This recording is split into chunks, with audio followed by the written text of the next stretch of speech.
मिस्र के प्राचीन स्थल तपोसाइरिस मेग्रा में खुदाई के दौरान पुरातत्वविदों ने 2000 साल पुरानी मम्मी मिलने का खुलासा किया है, जिसमें सोने की जीभ मिली है। ये खोज मिस्र के अलेक्जेंड्रिया के तपोसाइरिस मेग्रा मंदिर में हुई है। यहाँ खुदाई के दौरान सेंटो डोमिंगो यूनिवर्सिटी के इजिप्शियन डोमिनिकन मिशन के हाथ चट्टान पर बनी 16 आकृतियां लगी हैं। इन आकृतियों में मम्मी दफनाई गई थी।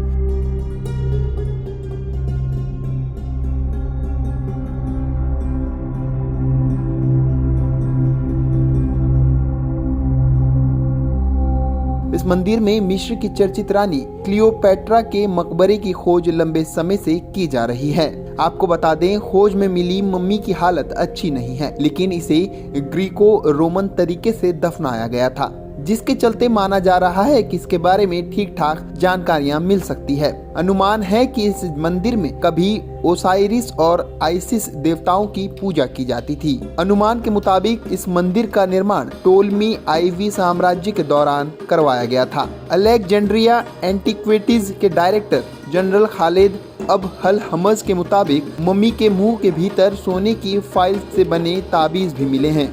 इसके पीछे मान्यता थी कि मरने के बाद इंसान दूसरी दुनिया में इस जीभ की मदद से बोल पाएगा।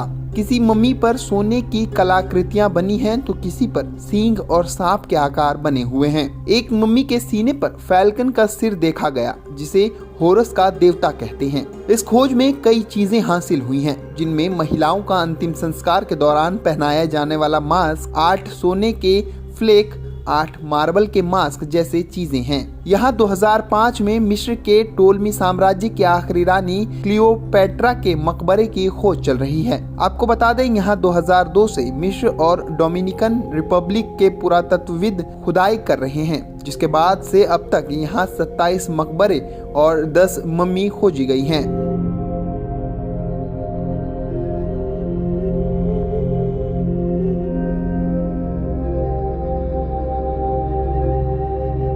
यहाँ रानी क्लियोपेट्रा के चेहरे वाले 200 शाही सिक्के भी मिले हैं और खोज अभी भी जारी है। इसके अलावा भी कई अवशेष मिले हैं, जिसके आधार पर माना जा रहा है कि रानी का मकबरा यहीं मिलेगा। आपको बता दें, रानी क्लियोपेट्रा दुनिया के इतिहास की सबसे चर्चित और शक्तिशाली महिला शासक थीं। वो टेलेमाइक की आखिरी शासक और अपने साम्राज्य में मिस्र भाषा बोलने वाली पहली इंसान थीं। जनता उनका इतना सम्मान करती थी कि मरने के बाद भी दशकों तक उनकी पूजा किसी देवी की तरह होती रही।